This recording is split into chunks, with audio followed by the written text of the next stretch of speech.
So I've noticed, we tend to drive around in our cars, same old streets, the fastest way between 2 points, without paying a lot of attention to, alleys and lanes and side streets. So I thought I'd take a look at one of ours here. This is one of the oldest cabins in the city.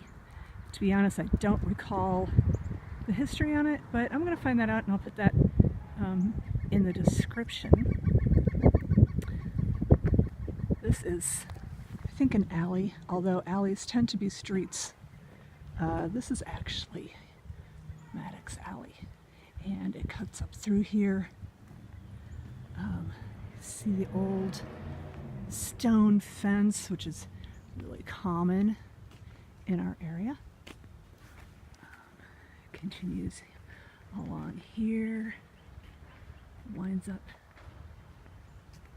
through this curvy little one-lane path. You can see there's, I don't know if you can really see up there, there's an old abandoned building of some kind too.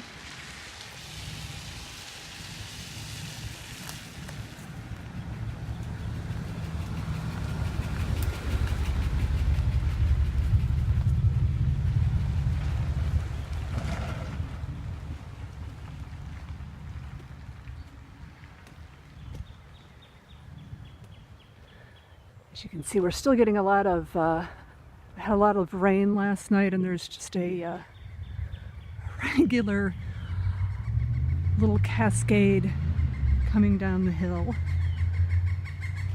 on the street. One of the funny things I noticed about Kentucky, compared to a lot of states, I spent a lot of years in the Midwest, and you see a whole lot of gravel roads, tar and chip roads in rural areas up there. And you don't down here. You really don't. It's pretty rare. There's an old abandoned warehouse there.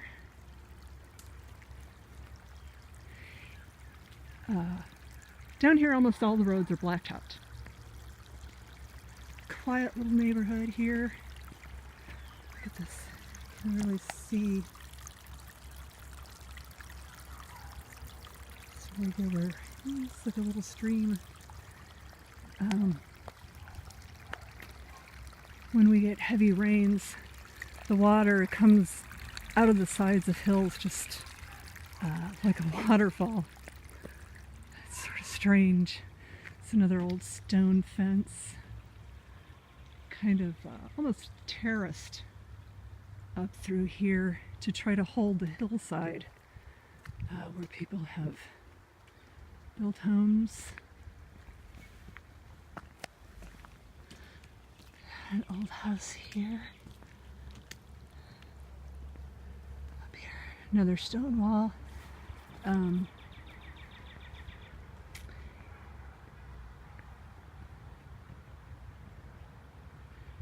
This one looks entirely abandoned, doesn't it?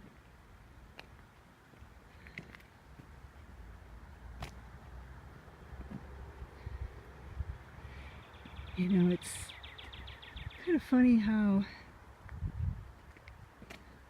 you can have part of the town just really beautiful and fixed up, and then you'll see these little neighborhoods in back. A tiny little house, kind of cute. But then you'll have these neighborhoods that were perhaps poorer or kind of out of the way, were maybe never quite as wealthy as other neighborhoods, so they just didn't get the attention that others have.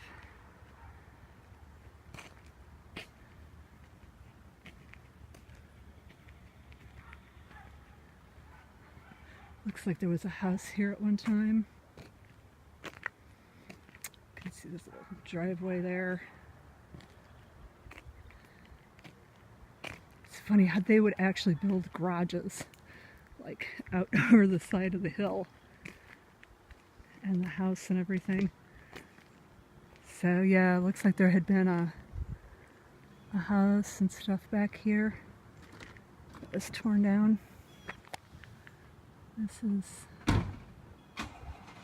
clearly abandoned over here. Really a shame.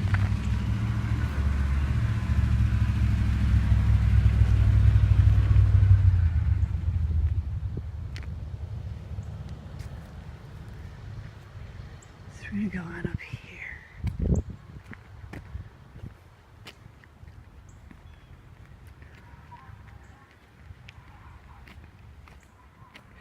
This is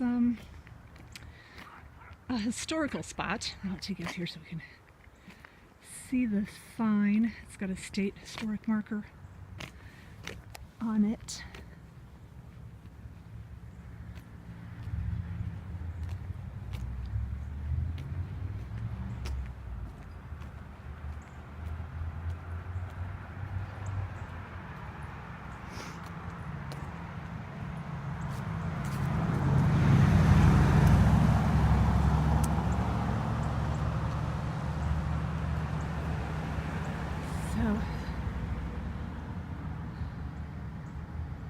Believing freedmen needed to own land, Elisha Green and a white landowner founded African-American community near Paris.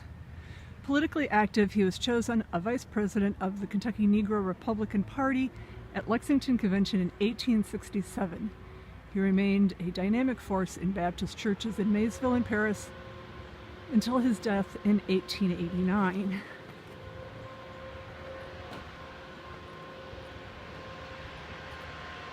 Born into slavery in Bourbon County, Elisha Green grew up in Mason County at Glen Alice Farm outside Maysville. He later purchased freedom for himself and part of his family. A spiritual leader, he helped form African-American Baptist churches in Maysville and Paris and preached to many congregations. There's a lot of African-American history here.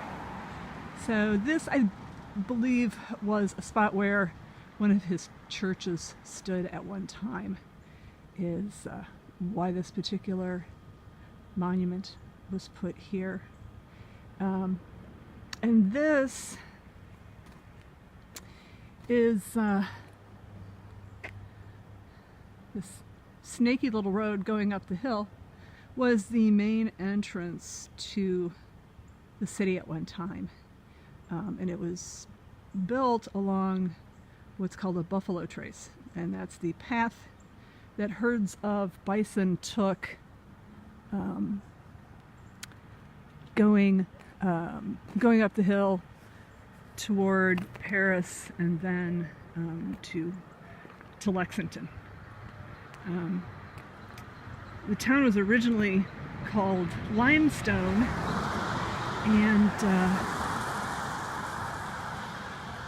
and was later changed to Maysville. Honestly, don't know who it was named for. I think, like a lot of towns, the person was important at the time, but not considered particularly important later on. This was the site of the Maysville Academy, where Ulysses S. Grant entered in the fall of 1836 at the age of 14. Grant's home was in Georgetown, Ohio. He stayed with his uncle nearby while attending school. One of the most famous institutions in the Ohio Valley, it was taught by two eminent scholars, Jacob W. Rand and W. W. Richson. This building erected circa 1829 by Thomas G. Richardson. As you can probably hear from the traffic, despite the fact that there is a newer highway, wider, straighter, a lot of locals still use the old road, and there are a number of houses on it, so that's not surprising. Here you can kind of see a view of, this is a more, I don't want to say industrialized, but this is sort of on the edge of downtown where there's some, some old warehouses, factories, judicial buildings, that kind of thing. But it's just a shame to me, the number of really what were once, beautiful old homes have been allowed to deteriorate. And look at the porch that was on that. It's really a shame.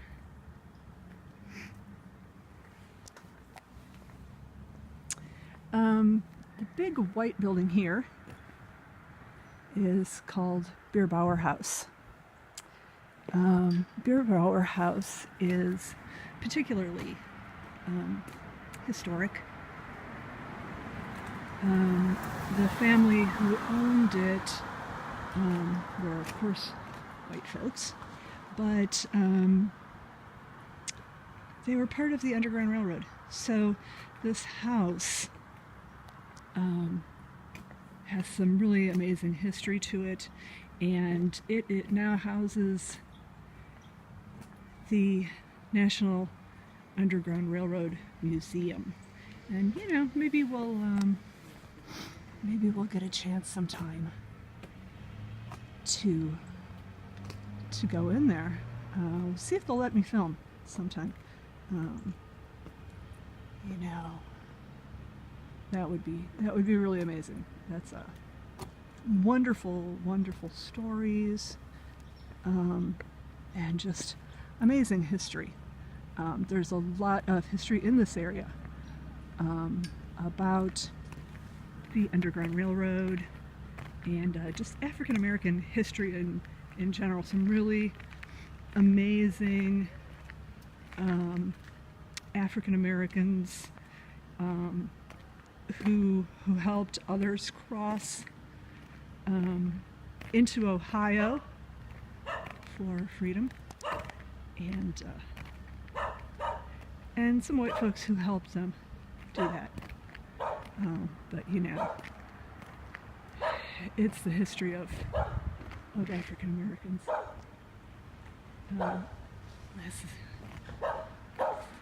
pretty clearly abandoned, which is a shame. Again, really neat building.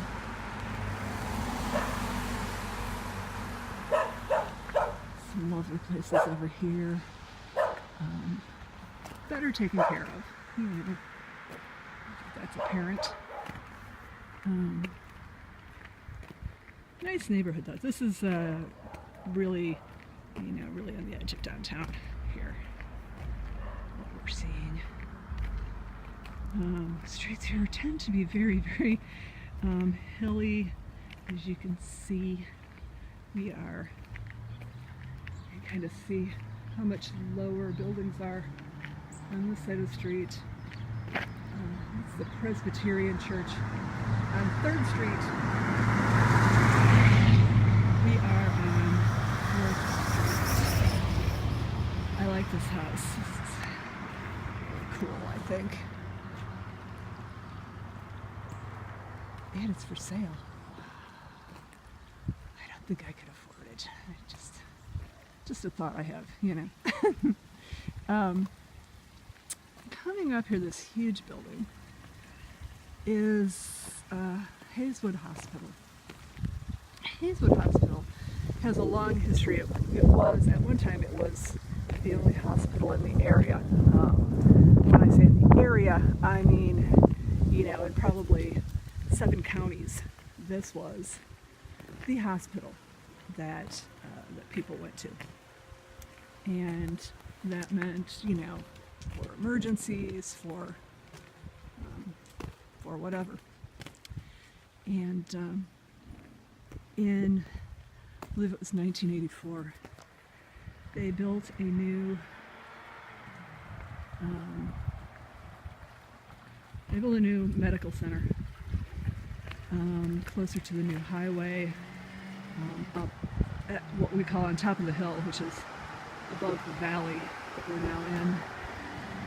And this building was eventually sold. The person who bought it wanted to turn it into apartments. There was, I don't know, I think she just couldn't swing the funding. And it has been empty ever since. I'm not gonna ever go into this place unless it is, unless it's had hazard mitigation. It has asbestos and some radiation from the X-ray equipment and such that was left.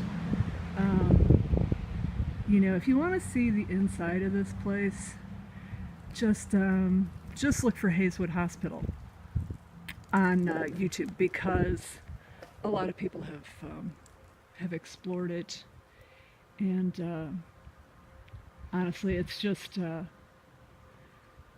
mess inside.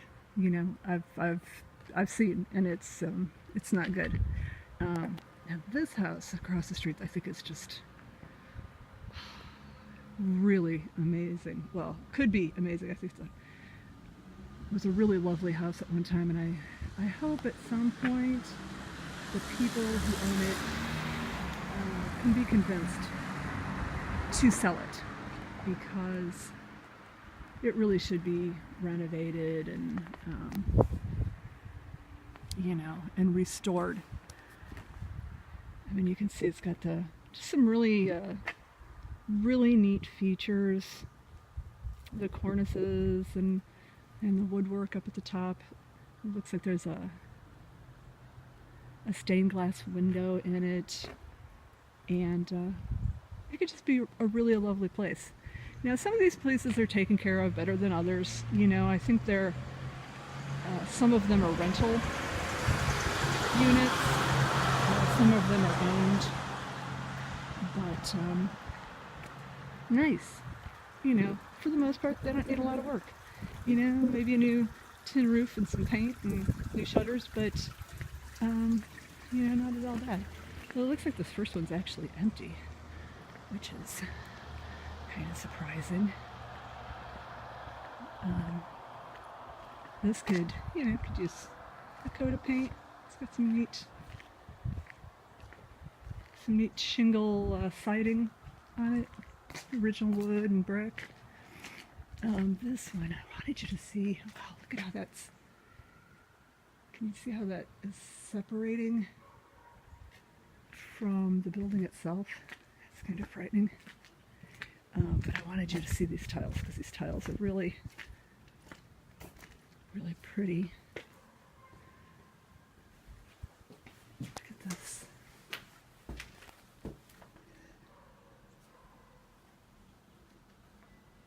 How pretty are those? I gotta tell you, I can smell wet wood standing here. You know, some, I'm afraid some real damage inside this building, which would be a shame, but wouldn't be at all surprising. So, that's a police car, I think. I know there's an officer. Now this building right here is pretty neat, I think. You can see, if you look at the wood on this door, it's been refinished. Look at the yellow trim up there with the gray. We have a local contractor in town who owns an electrical contracting business, and he has been buying old buildings and renovating them, and this is one of the ones that he has renovated. So super nice. that. Pretty nice, huh? So,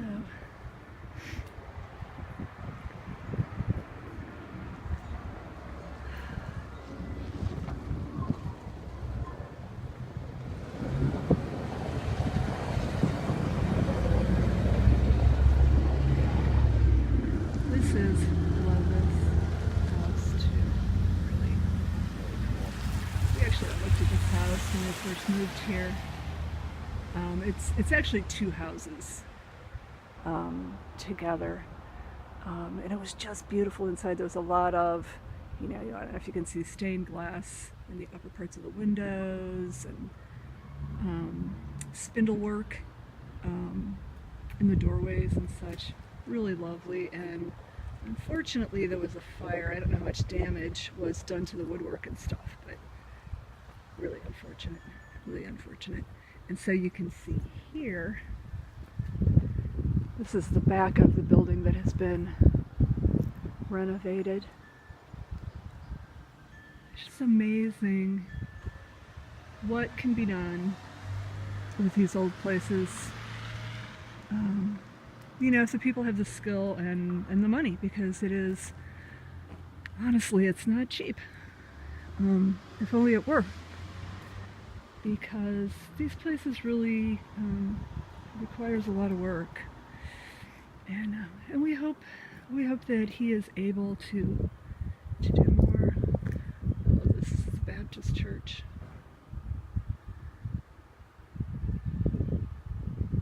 Really neat. It would be cool to maybe do videos of some of the historic churches like this.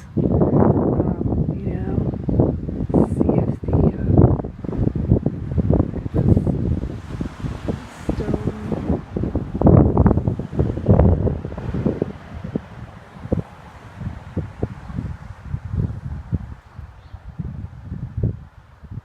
the stone doorway on that.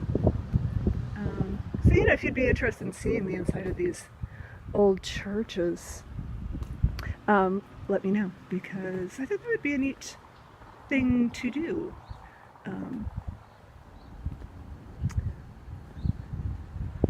This house, I believe, is empty. It needs a serious renovation, unfortunately, and I don't know if anybody, I'm sorry, not this house, I don't know if anybody will ever be able to afford to do that. It has a really beautiful staircase that needs a lot of work to renovate the structure of it. This is another building that the contractor bought and restored. And a nice little house. Nothing fancy, I like it. I think I could live there, This house that has the old aluminum siding on it is actually a cabin underneath. It's an original, I believe, an original structure in town. So the history here is just amazing. I mean, really, really phenomenal. And I'm going to kind of cut it off here. I just want to show you real quickly. This is what's called Mechanics Row. Not really sure why. But these used to all be white when I first moved here. And I think one was painted kind of yellow and green down towards the end, and then there's the green and green, and then just recently that contractor painted this purple one, and it is called Violet House, and he was actually going to use it sort of as a an Airbnb kind of thing, I guess. And some people offered him a lot of money, I guess, to buy it, and he just couldn't say no. So I've always liked this house too. I love this porch on this house. we're going to leave it there, and